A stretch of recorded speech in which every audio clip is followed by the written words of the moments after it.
Assalamualaikum warahmatullahi wabarakatuh. Hai, ketemu lagi dengan saya tetap di channel kami.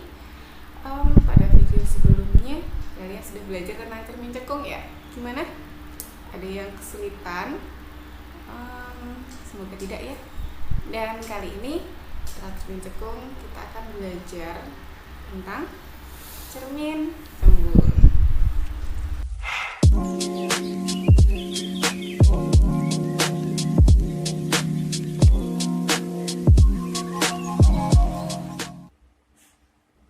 Oke, berikutnya yaitu kita belajar ke cermin cembung. Nah, kalau tadi cermin cekung ada ruang-ruangnya, sekarang cermin cembung pun juga ada ruang-ruangnya. Nah, ini yang ada tanda arsirannya berarti ini di belakangnya. Di belakangnya cermin, sedangkan yang di sini itu berarti depannya cermin. Ini berarti kita hanya bisa bercermin di sini, ya kan? Nah, kalau kita bisa bercerminnya di sini hanya di ruang 4. Hanya di ruang 4. Saya tekankan lagi, kita bercermin di cermin cembung yaitu hanya di ruang 4. Sebelumnya kalian pasti juga pernah menemui cermin cembung di kehidupan sehari-hari. Itu apa? Spion. Nah, spion pada mobil, pada motor, atau mungkin kalau kalian pernah lihat itu ada di pertigaan, ada kaca besar itu juga dinamakan cermin cembung. Nah, itu kita bercerminnya hanya di ruang 4 ya. Jadi pembentukan bayangannya nanti kalau bendanya di ruang 4 sesuai aturan tadi, 4 ditambah berapa biar jadi 5? Tambah 1 kan? Berarti bayangannya nanti harus ada di sekitar sini. Jadi selalu ya, untuk cermin cembung, saya ulangi, benda selalu diletakkan di ruang 4 dan bayangannya nanti selalu terletak di ruang 1. Nah, untuk sifat-sifat bayangan kalau bayangannya nanti terletak di sini di depan. Kalau bayangan di depan cermin itu sifatnya nyata. Nah, kemudian kalau ada di belakang cermin, ini nanti sifatnya maya, sifat bayangan. Jadi kalau dia sifatnya maya, berarti dia langsung terlihat di cermin. Sedangkan maya, itu nanti pasangannya pasti tegak. Tegak itu bagaimana? Seperti pada cermin datar yang sebelumnya, kalau kepala kita dari atas, ya bayangannya juga kepalanya ada di atas. Nah, kalau nyata, pasangannya bagaimana nanti? Terbalik. Iya. Jadi kepala kita di atas, bayangan kita. Kalau bayangannya ada di depan cermin, berarti nanti kepalanya di bawah. Iya, jadi terbalik ya. Terus kemudian, kalau jumlah bayangan tadi kan, ini ya, ruang benda, jika ditambah ruang bayangan, hasilnya 5. Sedangkan di sini di cermin cembung, ruang bendanya ada di ruang 4 dan ruang bayangannya ada di ruang 1. Ruang bayangan itu angkanya lebih kecil. Nah, berarti ini nanti sifat bayangannya juga diperkecil. Ini diperkecil, berarti ini sifat yang akan kita lihat di cermin cembung selalu ya. Jadi ketika kalian melihat ada di spion, maka sifat bayangan yang kita lihat yaitu maya, tegak, diperkecil.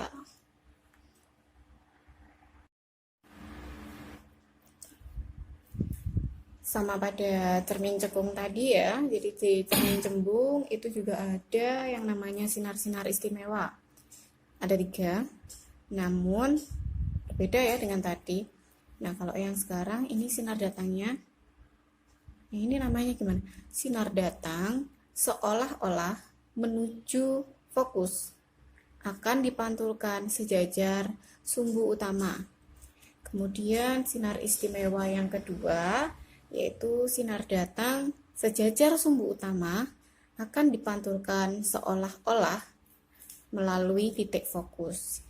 Dan yang sinar istimewa ketiga yaitu sinar datang seolah-olah menuju pusat kelengkungan cermin, maka pemantulannya juga seolah-olah melalui pusat kelengkungan cermin. Nah, ini pembentukan bayangan pada cermin cembung. Di sini ada bendanya. Ini sinar datangnya sejajar sumbu utama. Kemudian dipantulkan seolah-olah melalui titik fokus ya. Dan kemudian yang sinar berikutnya, ini sinar datang dan sinar pantul yang seolah-olah dari pusat kelengkungan. Ini dari sinar pantulnya ada titik potongnya, berarti di sini letak bayangannya. Letak bayangannya kita bisa lihat dia ada di belakang cermin kan ya, berarti sesuai dengan sifatnya. Kalau di belakang cermin berarti dia sifatnya maya. Nah, ini panahnya sama-sama ke atas, ini berarti tegak. Dan kita lihat tinggi benda dan tinggi bayangan masih lebih besar benda kan ya, bayangannya lebih kecil, berarti ini sifatnya nanti diperkecil. Nah, ini. Nah, bagaimana dengan persamaannya? Persamaan yang digunakan di cermin cekung dan cermin cembung itu nanti sama ya. Jadi ada persamaan 1/F sama dengan 1/S ditambah 1/S aksen. Nah, ini F-nya yaitu fokus atau jaraknya fokusnya, kemudian S ini jarak benda,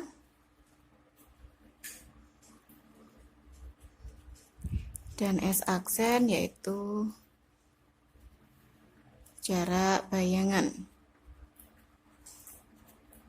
Oke, bisa juga selain menggunakan rumus ini bisa pakai, kalau di sini kan fokus, bagaimana kalau yang diketahui itu pusat kelengkungan atau jari-jari cerminnya?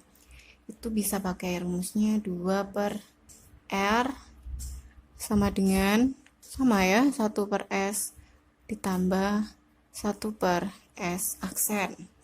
Ini nanti bisa digunakan di cermin cekung dan cermin cembung, hanya berbeda pada tanda saja nanti. Kemudian selain menentukan jarak bayangan dan jarak benda, itu bisa juga akan ada yang namanya M. Ini nanti apa? Perbesaran. Jadi M itu perbesaran.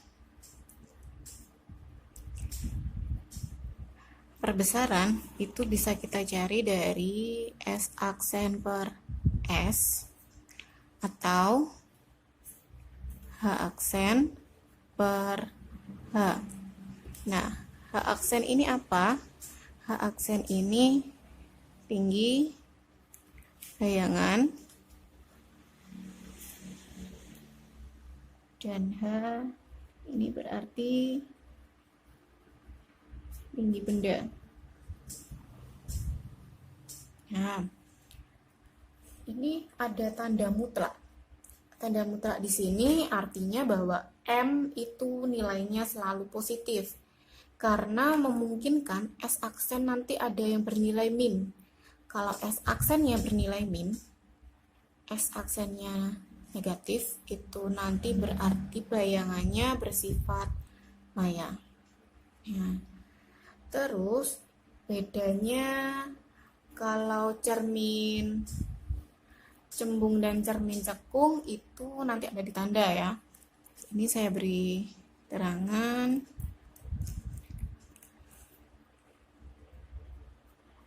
Jika cermin cembung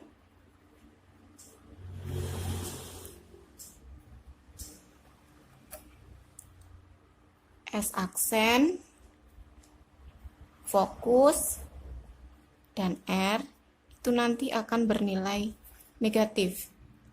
jika diketahui. Jadi misalkan yang diketahui itu S aksennya, ditanyakan F-nya, ya yang diberi tanda negatif hanya S aksennya. Nah, untuk lebih jelasnya nanti juga akan ada latihan soalnya. Oke, berikut ini saya beri contoh soalnya ya. Sebuah benda terletak 30 cm di depan cermin cekung. Jadi ini ada di cermin cekung. Nah, memiliki jari-jari 20 cm dan kita diminta untuk menentukan jarak bayangan ke cermin, perbesaran bayangan, dan yang berikutnya yaitu sifat bayangan. Ya, sebelum kita mengerjakan, kita harus mengidentifikasi dulu yang diketahui apa saja ya. Oke, kita tuliskan.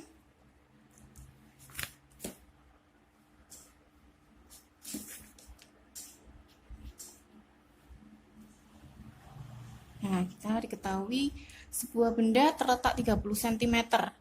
Ini berarti letak bendanya, letak benda yaitu S 30 cm. Kemudian jari-jari tadi yaitu R ya, 20 cm. Yang ditanyakan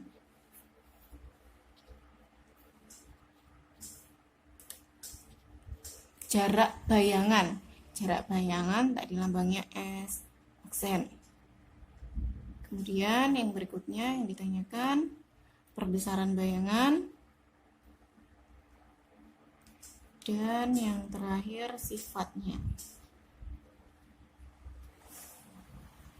Oke, kita cari dulu.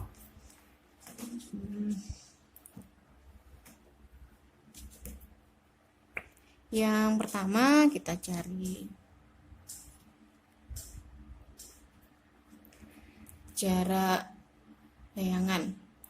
Jarak bayangan itu bisa kita cari pakai persamaan, karena ini yang diketahui ada R dan ada S. 2/R sama dengan 1/S ditambah 1/S sen. Kita masukkan angkanya ya. 2/20 sama dengan 1/30 ditambah 1/S aksen.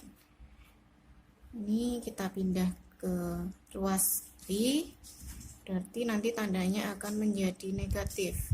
2/20 dikurangi 1/30 sama dengan 1/S aksen. Untuk menyelesaikan pecahan, pengurangan pecahan, berarti kita harus menyamakan penyebutnya terlebih dahulu. Nah, ini harus kita samakan terlebih dahulu. 20 dan 30 kita samakan jadi 60 itu dibagi 20, 3 ya, 3 dikalikan 2 6. Nah, dikurangi 60 dibagi 30 2 kali 1 2 sama dengan 1/S aksennya tetap.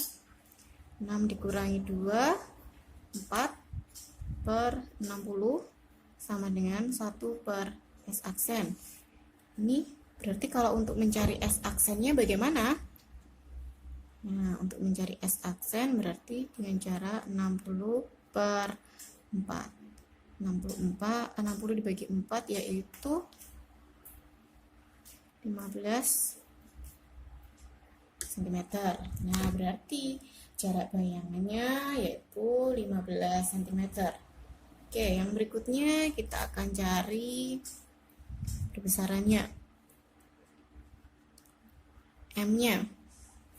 M pakai persamaan S aksen per S. S aksennya di sini tadi kita ketemu 15 per S-nya di sini ya 30. Oke. Nah, hasilnya yaitu 0,5. Itu untuk perbesarannya. Kemudian sifat. Cara menentukan sifatnya itu bisa kita lihat dari sifat bayangan. Sifat bayangan ini S-nya ya. Ini kalau S aksennya. Jika S aksennya dia itu negatif, maka nanti dia maya. Maya dan tegak.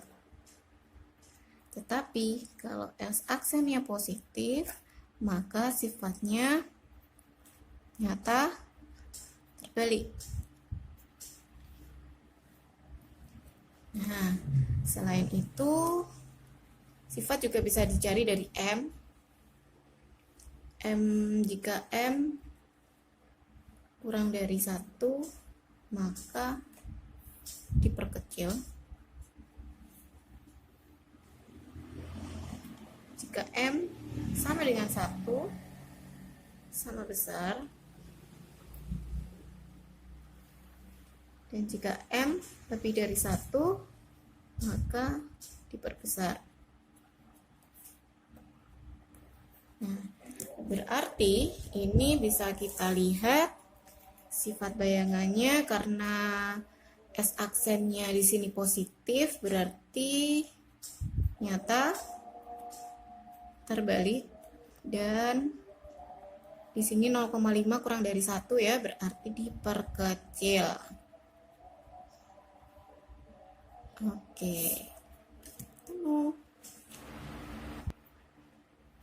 Oke, berikutnya sebuah benda diletakkan 30 cm di depan cermin cembung. Nah, kali ini kita ke cermin cembung ya. Yang memiliki jarak fokus 15 cm, tentukan jarak bayangan ke cermin, perbesaran bayangan, dan juga sifat bayangannya. Seperti tadi, kita identifikasi dulu ya. Di sini yang diketahui, ini ya 30 cm bendanya, letak benda, berarti S-nya 30 cm. Kemudian jarak fokusnya 15 cm. Yang ditanya jarak bayangan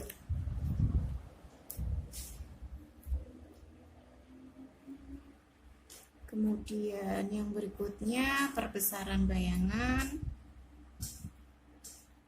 dan juga sifat. Nah, oke. Kita coba ya.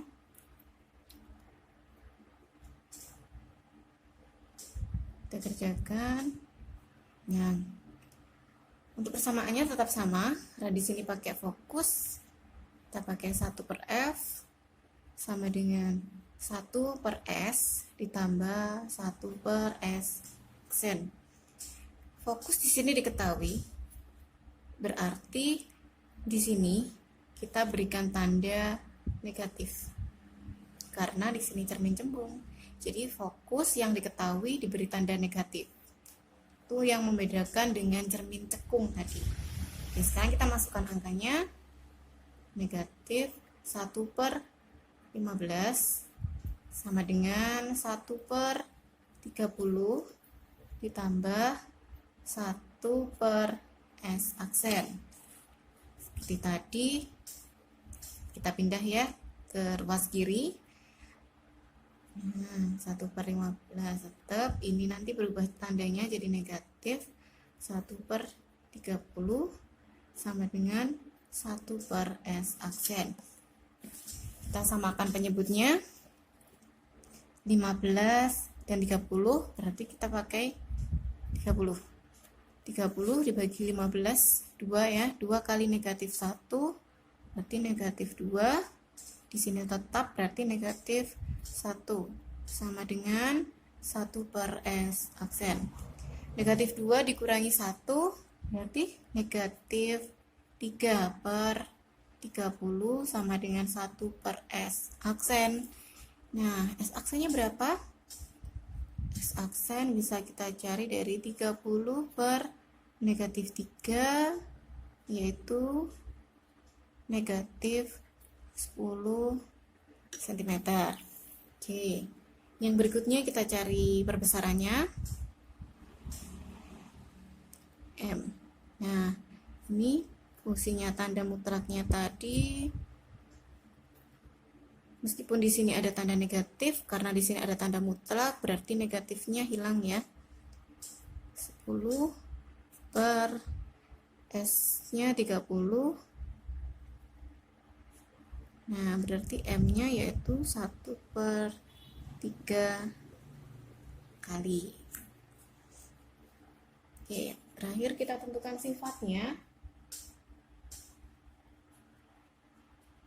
Sifatnya di sini karena S aksennya negatif, ini berarti bayangannya bersifat maya.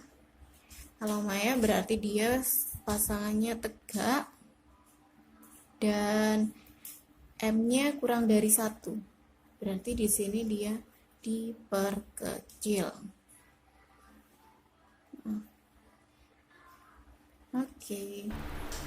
Oke, bagaimana dengan penjelasan tadi? Semoga bisa sedikit membantu kalian ya.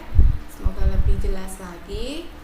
Dan jangan lupa tetap dukung channel kita dengan klik subscribe, like, komen, dan jangan lupa di-share juga. Dan terima kasih atas perhatiannya. Stay healthy, stay safe, and stay at home. Assalamualaikum warahmatullahi wabarakatuh. Bye bye.